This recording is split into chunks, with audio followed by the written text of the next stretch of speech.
Hello and welcome to World Talks here on TVP World. I'm your host, Diana Skaya.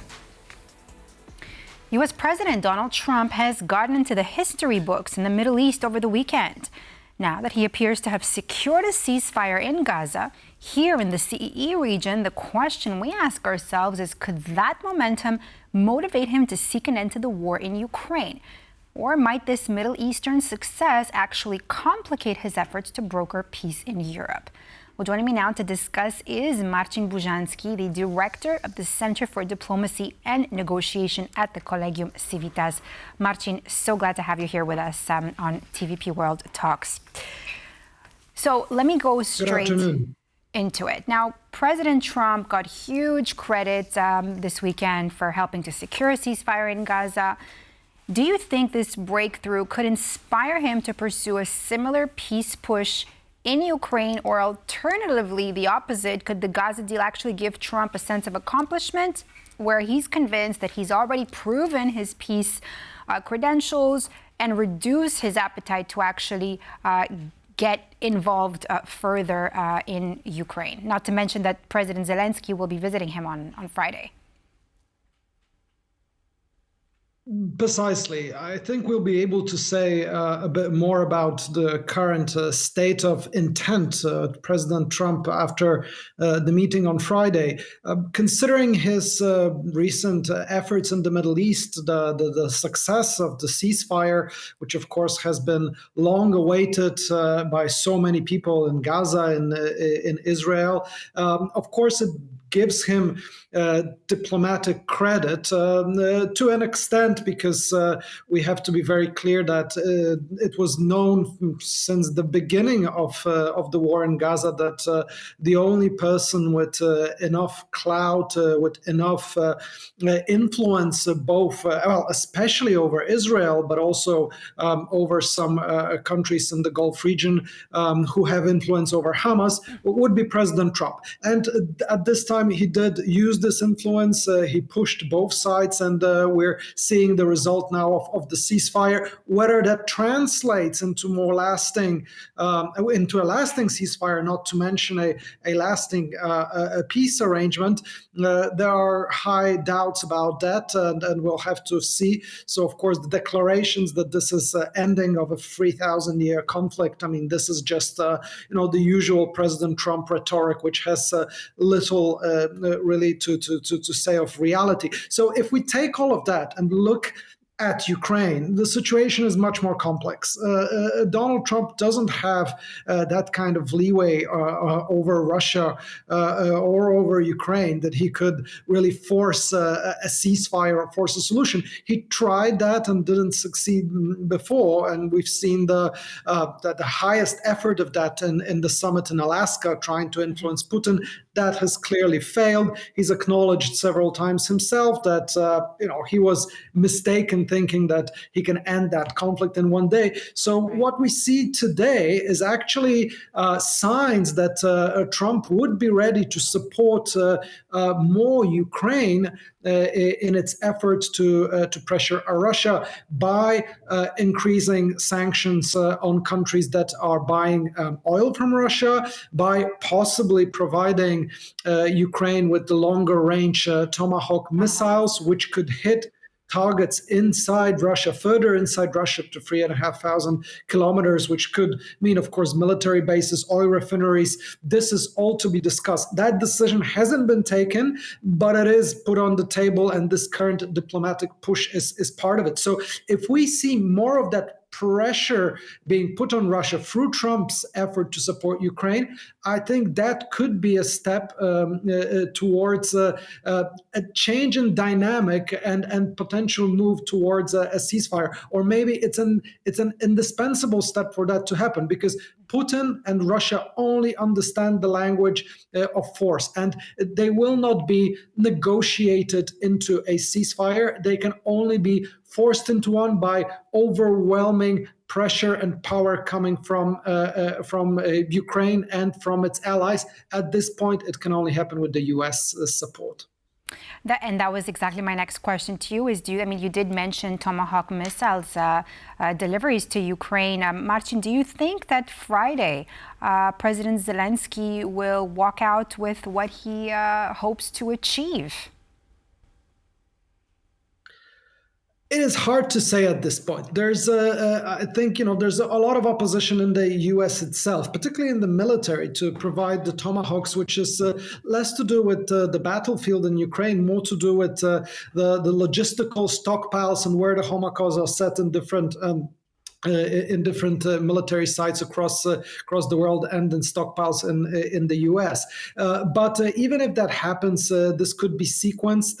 It could be on the future deliveries of Tomahawks. So it might mean that Trump is showing he will go that way to exert some kind of steps from Putin. We can see all of that to happen. I think what would be more important would be to ensure that all of this efforts don't mean that Trump will be doing a diplomatic game, but in reality stepping back from potential of further military engagement and military sales. This risk has been identified by several experts, by several politicians in Europe, that Trump could be basically showing that he's making all of the efforts possible, and if they fail, well, Ukraine and Europe, you're on its own. That is a risk. The flip side, which could happen, is that Trump could really pressure other countries to stop buying Russian oil, as it is happening with India. It could further pressure Europe to quicker cut all of its dependency on Russian energy, which has been decreased dramatically, but still pockets of this exist. He could pressure on the sort of so-called dark fleet and trying to capture better and identify ships and get NATO more working towards this. These are all steps that he can do. He could also support Ukraine more, which apparently he's already starting to do, in targeting Russian installations, petrochemical installations producing the energy supplies, which has been very effective on Ukrainian side. So all of this can amount to efforts to pressure Putin to come back to Putin, saying, look, we're going to continue on this trajectory if you don't look into an option for a ceasefire. Now, will that be enough to pressure Putin to stop?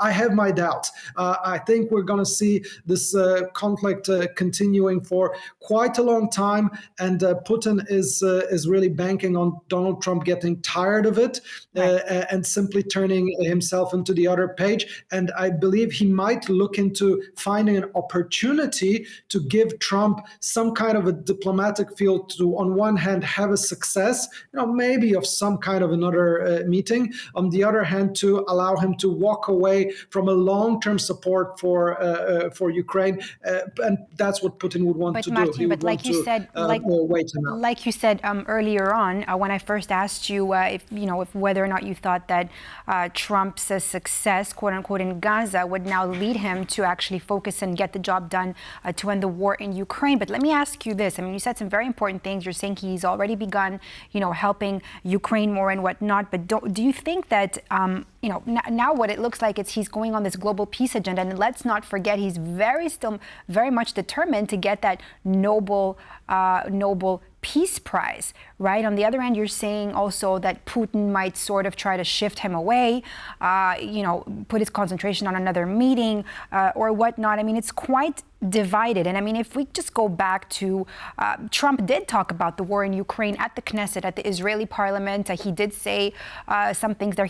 For instance, one of the things he said is that he thought that he would end the war in Ukraine quicker than he would end the war in Gaza. But at the same time, we're seeing all these applause, and mainly what we're always continuously hearing is him, the crowd saying, thank you, Trump, thank you, Trump, thank you, Trump, repetitively. Do you not see this more also of his, public, campaign and public image, and the importance that he puts to that more than he could actually be able to end the war in Ukraine, like he said he would in 24 hours? Absolutely. Absolutely. Look, we've used the term here of reality TV diplomacy. This is also ego-building diplomacy. A lot of countries which are aligned closely or need Donald Trump will do a lot to really build up his ego and his ideas. And here, this campaign for the Nobel Peace Prize, falls into that category. Let's be very honest with ourselves. The 7 wars that he's saying he ended, this is not the reality. He helped with some ceasefires of some escalations. In many of those places, like in East Congo, like in Southeast Asia, we see tensions rising again. It could be very well that in Gaza the ceasefire will break down within a couple of weeks. There's still no security arrangement or in place. Armenia and Azerbaijan as well, right? Exactly. So we have all of these things, that basically it's all rhetoric. It's all talk. And yes, it has some effects at some points, but it doesn't mean that this is a lasting solution that's worthy of Nobel Peace Prize that he would love to get. I mean, that's just not how it works. But putting all of this aside, frankly speaking, this is secondary. I mean, honestly, I couldn't care less if Donald Trump would get a Nobel Peace Prize if he would exert, enough pressure, for instance, on Israel in order to lead to a, two-state solution down the line, between which Europe and all of other Israel's neighbor countries are lobbying for, are asking for, and think it's the only way for long-term peace in the region. If he used all of his power and influence towards that, to grant that kind of solution, well, the Nobel Peace Prize definitely should be him. I mean, even if he can pressure Israel to sustain the ceasefire in Gaza, fair enough. These are but his relationship with Netanyahu and Netanyahu's family members wouldn't allow that. But unfortunately, that's all the time we have for today. Thank you so much, Marcin Bużanski. This was quite a great conversation. Thanks for being with us here on World Talks. Thank you very much. Soon. Thank you. My pleasure. Thank you. And that's all for this episode of World Talks here on TVP World. I'm Diana Skye. Thanks for watching.